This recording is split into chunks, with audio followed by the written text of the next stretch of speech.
Que organizan las distintas cadenas y los hombres de prensa que estamos allí, pero con mucha tranquilidad. Hoy realmente hubo muy poco movimiento en el lugar y en la propia ciudad, y ayer, bueno, no hubo clima de festejo. No sé cómo serán los años anteriores aquí en esta capital peruana, pero muchos dicen que los festejos se han dejado de lado justamente por la situación que se está viviendo, y es muy poco lo que se ha oído al murmullo o al barullo también que se genera en una fiesta de este tipo en muchos lugares del mundo, ¿no? Muy bien, Néstor Esclausero, agradecemos muchísimo tu informe y espero que pases un muy buen comienzo del año, alejado de tu familia, pero trabajando, informando como es el deber.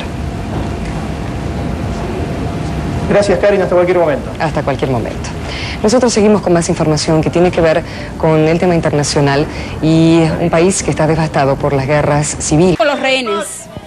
Queremos su libertad pronto, sin más violencia. Aquí crece el temor de que esta crisis pueda continuar durante semanas o meses después de las palabras del líder guerrillero Néstor Serpa Cartolini durante un sorprendente encuentro con la prensa. Es el gobierno el que tiene que decidir cómo lo resuelve.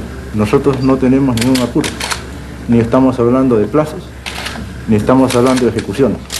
Desde que comenzó esta crisis, los peruanos se han olvidado de sus otros problemas, dejando de lado por el momento cualquier manifestación de protesta en contra del gobierno o por la dura situación económica.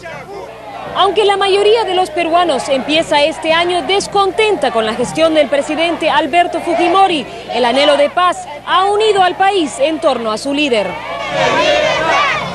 La oposición política, muy crítica de este gobierno en el pasado, ha respaldado al mandatario casi unánimemente como único responsable de las negociaciones con el MRTA. Creo, lo digo con toda sinceridad, que el gobierno peruano en ese aspecto ha ganado un respaldo y un consenso que nunca ha tenido para otras cuestiones de política interna e internacional. El presidente Fujimori, quien ha guardado un silencio poco habitual durante el desarrollo de esta crisis, se mantiene alejado de los medios de comunicación y en constantes reuniones con su gabinete. En Lima, Perú, Luis González, CBS, Telenoticias. También se ha visto que el pueblo peruano se ha reunido en torno a la Iglesia Católica. Este es un país que mayoritariamente profesa esa religión y, como decíamos antes, el papel que ha cumplido Monseñor Juan Luis Cipriani ha sido fundamental, pero también es el caso de otro sacerdote, un sacerdote jesuita cuyo nombre es Juan Julio Witch. Él era uno de los invitados en el cóctel que ofrecía el embajador de Japón aquí en Perú.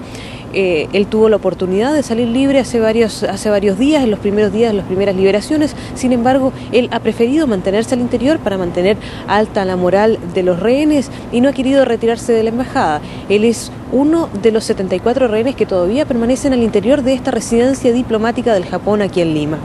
A propósito del espíritu y de la situación por la que atraviesan quienes aún permanecen como cautivos dentro de la residencia diplomática, Silvia, se conocieron hoy declaraciones de un reciente liberado como vos bien indicabas en el día de ayer, el embajador de Honduras, Eduardo Martel. Sí, Silvia, Juan Eduardo Martel ayer se retiró de la embajada, de la residencia del embajador en cuanto fue liberado, fue chequeado por los médicos y luego se dirigió a su residencia para encontrarse con su familia. Recién esta mañana se conocieron sus primeras declaraciones. El embajador hondureño acá señaló en primer término de que no había habido ningún tipo de tortura ni maltrato a ninguno de los rehenes, rechazó enfáticamente aquello, pero también dio a conocer un nuevo dato que sorprende en realidad, aunque él mismo reconoció que esto lo había escuchado de terceras voces. Señaló que él había conversando con el presidente de la Corte Suprema, que se encuentra al interior de la embajada en calidad de rehén, Moisés Pantoja, que él le habría señalado que había escuchado a los secuestradores conversar entre sí la posibilidad de pedir asilo en algún país centroamericano. Tenemos que tener en cuenta que estas declaraciones se contradicen con lo que ayer en la conferencia de prensa señaló el líder del grupo secuestrador, Néstor Serpa Cartolini, de que a ellos no le interesaba retirarse del país. En esa oportunidad señaló que ellos habían incurrido en esta acción no por su seguridad, que no era su seguridad lo que les preocupaba, sino el tema de las demandas de excarcelación de sus compañeros de armas y de legalización de su movimiento. Otra cosa respecto de esa conferencia de prensa que cabe señalar es lo que dijo el embajador del Japón aquí en Lima.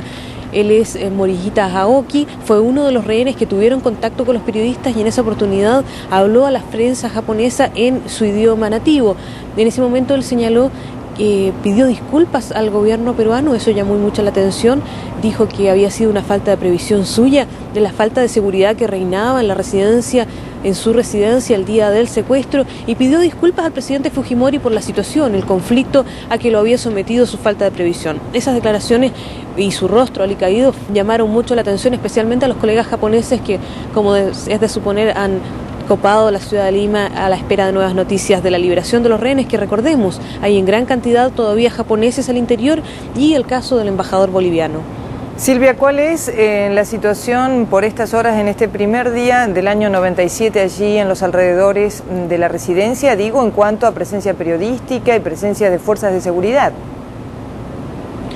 Silvia, la presencia periodística no decae en absoluto. Nosotros pensábamos, después de toda la cantidad de acontecimientos que se suscitaron en el último día del año, que quizá iba a calmar la tensión en el lugar, pero tuvimos ayer liberaciones, hoy día nuevas liberaciones, otras 7, no sabemos lo que puede pasar en cualquier instante.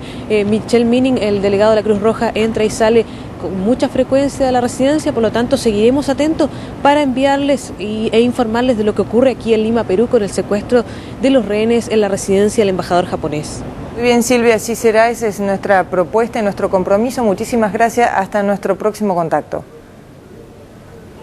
CBS Telenoticias le está informando en directo desde Lima, Perú, todos los acontecimientos relacionados a los rehenes que permanecen, son 74 por estas horas, en la residencia del embajador de Japón en Lima. Se ha sabido que el día de hoy el presidente peruano Alberto Fujimori ha seguido de cerca, por supuesto, como todos estos días, pero con una gran preocupación y, por qué no, un gran enfado a propósito de lo que ocurrió ayer, el contacto del MRTA con la prensa. Dice que esa fue una táctica propagandística por parte del movimiento guerrillero, y esto parece ser que ha preocupado máximamente al presidente peruano, que se mantiene, dice, bastante callado, aislado, pensativo y bastante solitario por estas horas, y en este primer día del año 1997 prácticamente no ha estado ni siquiera con sus familiares. Siga en contacto con CBS Telenoticias, aquí estamos para informarle de todo lo que allí ocurra.